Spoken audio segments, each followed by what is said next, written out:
Hi everyone. Now let us move on to the essay. We should all be feminists. The essay is divided into small sections. It will be useful if you give numbers to it 1, 2, 3, like that. The essay begins like this. Okoloma was one of my greatest childhood friends. He lived on my street and looked after me like a big brother. If I liked a boy, I would ask Okoloma's opinion. Oklahoma was funny and intelligent and wore cowboy boots that were pointy at the tips. In December 2005, in a plane crash in southern Nigeria, Oklahoma died. It is still hard for me to put into words how I felt. Oklahoma was a person I could argue with, laugh with, and truly talk to. He was also the first person to call me a feminist. So the paragraph tells about author's thick friendship with a boy named Oklahoma. He is important in this narrative because it was he who called the author a feminist for the first time. I was about 14. We were in his house arguing, both of us bristling with half-baked knowledge from the books we had read. I don't remember what this particular argument was about, but I remember that I argued and argued. Oklahoma looked at me and said, "You know, you are a feminist." It was not a compliment, I could tell from his tone, the same tone with which a person would say, "You are a supporter of terrorism." So, this is how Oklahoma called her a feminist. Both of them were together, they were arguing about a particular topic. Um, she don't remember what the topic was exactly, but it was she who was arguing so fiercely. And looking at her arguing so fiercely and strongly, Oklahoma came to a conclusion and said like this, "You know, you are a feminist."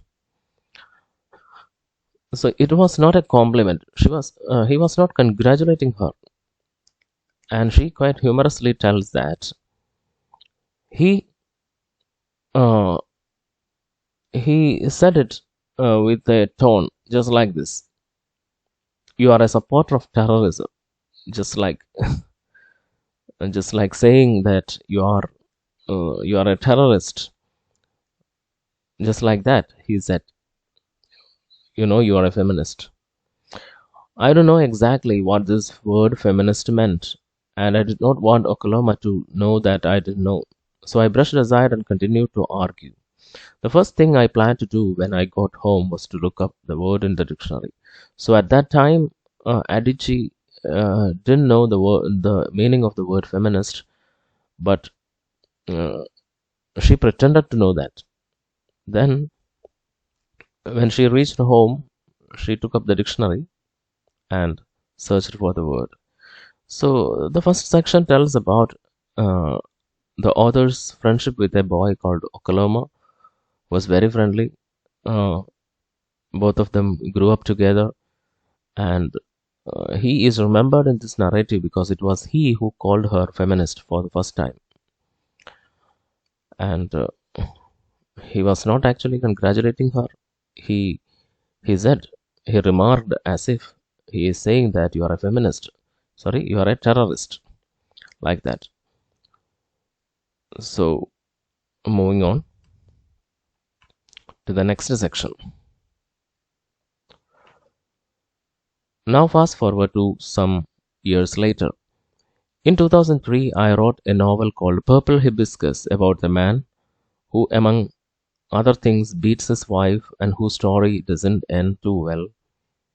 I was promoting the novel in Nigeria. Then a journalist, a nice, well-meaning man, told me he wanted to advise me. Nigerians, as you know, are very quick to give unsolicited advice.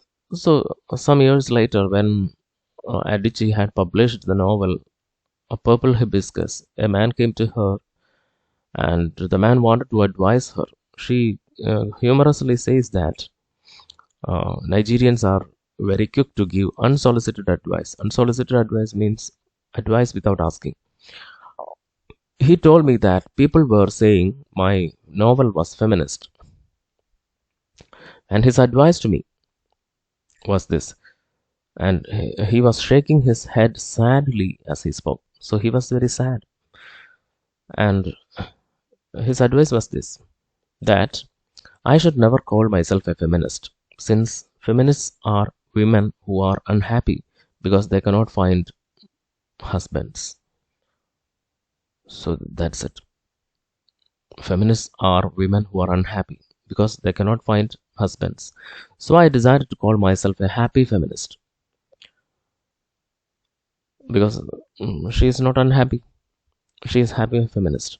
Then an academic, a Nigerian woman, told me that feminism was not our culture, that feminism was un-African.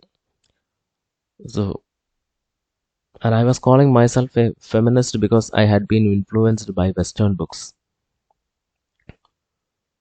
This, which has amused me because much of my early reading was decidedly unfeminist. I must have read every Millicent Bones romance published before I was 16, and each time I try to read those books called classic feminist texts, I get bored and I struggle to finish them. So then a Nigerian woman advised her, and her advice was that feminism was not our culture, it was un-African.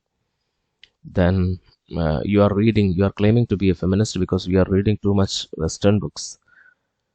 Then author remembers that mm, in her early days she was actually reading unfeminist texts. For example, Millicent Bones romance books. Millicent Bones is a brand of books which are romances, love stories. So she read a lot of Millicent Bones books before she was 16, and she enjoyed it. But whenever she took those books which are called classic feminist texts, she gets bored and she's struggled to finish them. Anyway, since feminism was un-American, I decided I would call myself a happy African feminist. So then a dear friend told me that calling myself a feminist meant that I hated men. So you know that there is a misconception even in our places that being a feminist means that person uh, hates men.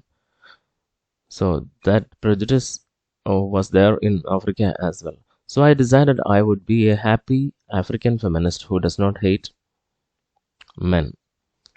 At some point, I was a happy African feminist who does not hate men and who likes to wear lip gloss and high heels for herself and not for men. So this is how she described as people began to criticize as they continued criticism. Her definition added up, grew. So now she called herself a happy African feminist who does not hate men and who likes to wear lip gloss, lipstick, and high heels for herself, not for men. Of course, much of this was tongue in cheek, sarcastic, in a ridiculing manner. But what it shows is how the word feminist is so heavy with baggage, negative baggage. So the word feminist is used with a negative connotation. For example, connotations like this: you hate men, you hate brassiers, innerwear, you hate African culture, you think women should be always be in charge. That is, women should always be entrusted with somebody. You don't wear makeup, you don't shave, you are always angry, you don't have a sense of humor, you don't use a deodorant. These are the prejudices followed by people regarding a feminist.